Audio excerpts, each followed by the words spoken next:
All right, so this is going over the grid that I made for myself. So I did, when I got my paper, well, you can use the very last page on your booklet when you're at the CPNE, and I would fold it into thirds. So that makes these 3 columns. I'd fold it into thirds, and then I'd fold it in half and in half again. So that would give me these 12 boxes. So it wouldn't look like this where it's, lines drawn inside the paper. It would look like,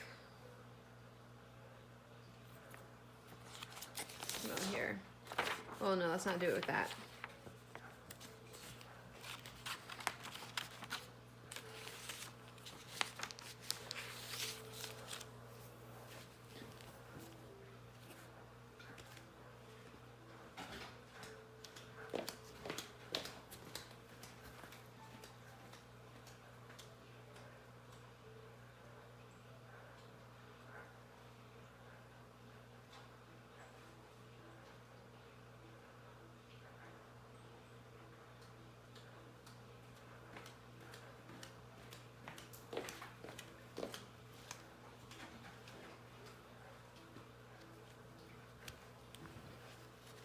Okay, so I take the last page, and it's connected to something, it's connected to the rest of the booklet, but you can still do this. So I would go a third and a third, so the long way, folding it a third and the long way. And then, well, because it's part of a booklet, like when I was practicing, I would fold it this way and this way again to make 12, but because it was in the real CPNE, it was part of a booklet, so I couldn't fold it that way.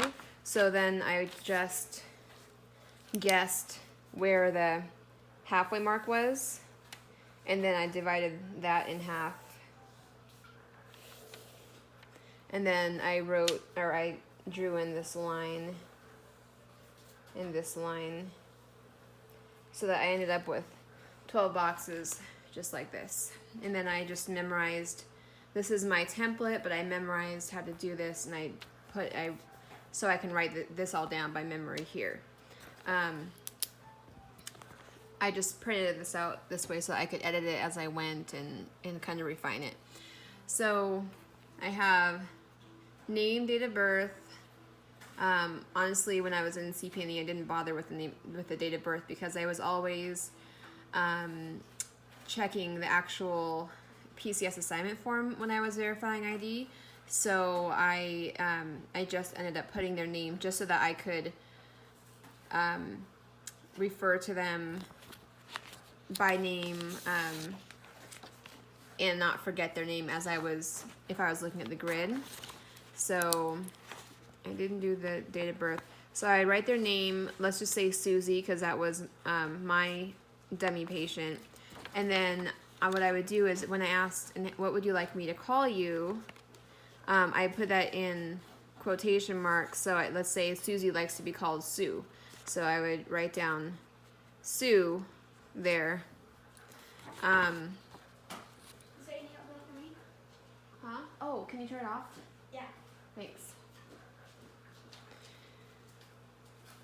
So then I had CHAMP, CHAAMP. So their comfort level, their history,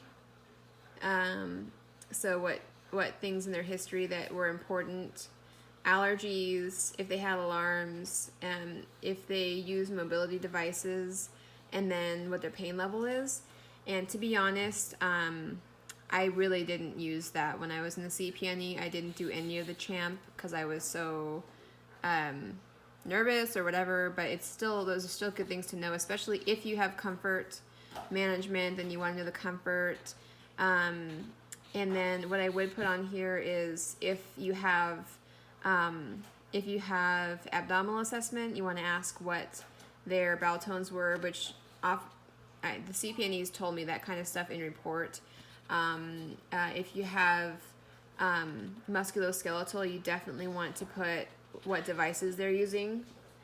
If you have respiratory, then you definitely want to know what their respirations or what their lungs sounded like beforehand. With the last assessment by the last nurse. So those are things that are important to put there. And if they do have alarms, I definitely would fill that in because you need to check that when you're scabbing out, when you're going out. So RN, I would put these letters belong to this mnemonic, so I'll go like this. So for the RN square, I would put up here, so what I ended up doing was I ended up putting up here anything I needed to let the RN know about. So if it was like if the oxygen saturation was below a certain amount, then I would put it in red right there, below 91% or whatever. And then the second half of this box was always for supplies, and so I would put as I was writing down my mnemonics, I would go through the mnemonics, say that it was comfort and I wanted to give a massage as part of an intervention. Then I would put lotion up here in the supplies box, so that way when I went to the supplies room, I could, and I did do this in CPNE and they were pretty impressed, is I would say, okay, so I need lotion, I need a receptacle, I need a disposable cup for mouth hygiene. I just went down the list and checked everything off as I got it. So then 20-minute check box. So my mnemonic I made is RIMHOT, RIMHOT. So I ended up, you would change these around because I only thought of RIMHOT later. So R is for review, I is for IVs, so the IV is what is the solution and at what rate. And then M is moisture or mucus membranes.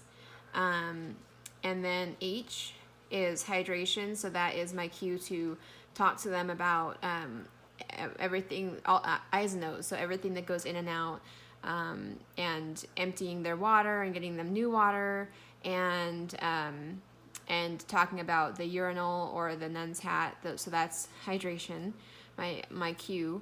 And then O is oxygen. So if they're using oxygen, what percent or what liter? So 2 liters is it by condenser? Is it by wall unit? What's the delivery system? And then T is tubes. So did I check all the tubes for kinking and integrity and patency?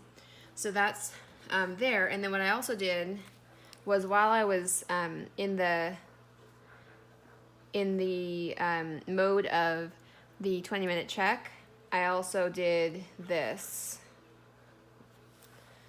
with all of my PCSs. I had in and out, so that's what's going in them and what's coming out of them. So if it's IV fluid, it's going in. If it's a Foley catheter, it's going out. And honestly, I put down oxygen too going in, even though it's not fluid. It was just kind of my way of remembering what tubes were going in, that were connected to the patient that were delivering stuff in, and what tubes were connected to the patient that were delivering stuff out. So then we have our vital signs here, and it is temperature, and I did a little asterisk and G for glove, because if it's oral you want to use a glove. Turned out that I just remember that, so I didn't end up having to write the G for myself. But what I did do is all these little asterisks there, I did write those. So the asterisk means you need to say how it was measured. So temperature, this is your first measurement and your second measurement. And I talked to Rob a lot about that, and he said that basically it's just they used to require a second measurement and they don't anymore. But this is in case you happen to take a second measurement, then at least you have a column for it. So the asterisk means you have to say what by what method you measured it. So temperature, was it axillary, oral, etc. Pulse, was it radial, was it apical, etc. Blood pressure, which arm was it on, for example. Respirations, no, because there's really only one way that we count respiration, so there's no asterisk next to that. O2 was, there's two things. One is the liters per minute, and the other is the method of delivery. And then pain, you need to say what pain scale you used if you're doing pain. So was it the FLAC scale, or was it the verbal numerical rating scale? So that's why the asterisk is next to that one. So I always let this box be med, and if you didn't have a med, then you could cross it out and do something else there, or you could, you could use it for something else. So at what time? So at 9 o'clock, LASIK is needed, and that's just a reminder to myself so that when I'm looking at the grid, I won't forget that there's something that's due at a certain time, and that holds importance as far as prioritizing the care that I'm giving. And it would be in like big red letters. I might even highlight it. So when I was in the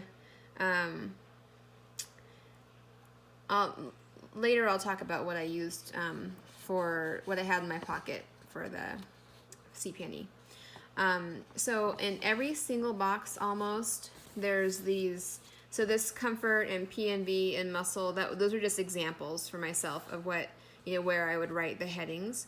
But those are all going to vary based on what you're assigned. So it would be across here and in the middle are your AOCs, and then the here and here, the bottom outside boxes, are reserved for something else, which I'll go over. So in every one of these AOC boxes, there is RID, R, wash, and clean. So RID is, your teaching, and then R is the patient's response. You always want to get their response with every single AOC. Wash is, did you wash your hands at the beginning of the AOC? And clean is cleaning the stethoscope if you use your stethoscope, just normally with alcohol, depending on where you're at, but that was what my facility, their protocol was, just to wipe it down with alcohol. So I would look at these things before I left the room.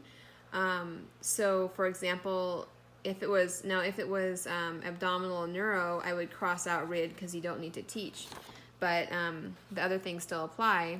So say that it was RID, and I would do CAR, and then I would check everything off as I did it, and I would write my notes over here as to what their comfort level was and what interventions were done. And then R is response, and this is also response, so it's double response checking, but it's better to make sure it's written down twice than to not write it down. And not all the mnemonics have R in them per se, response in them. A lot of them do, but it's just an extra way of making sure that you do not forget to ask what their response is.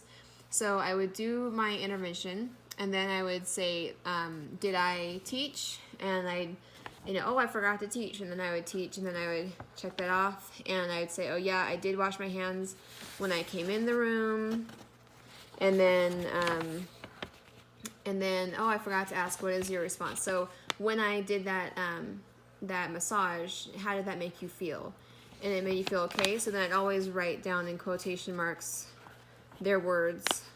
It made me feel okay. Okay, all right. So I checked that box off. And no, I did not use my stethoscope for this AOC, so I'm just going to cross that off. And then down here, this is something that somebody else did. They would write scab here as a reminder to themselves to scab out all the time. I just always remembered to scab out. I didn't end up looking over here every time that I was going to leave a room. That's what the other person suggested.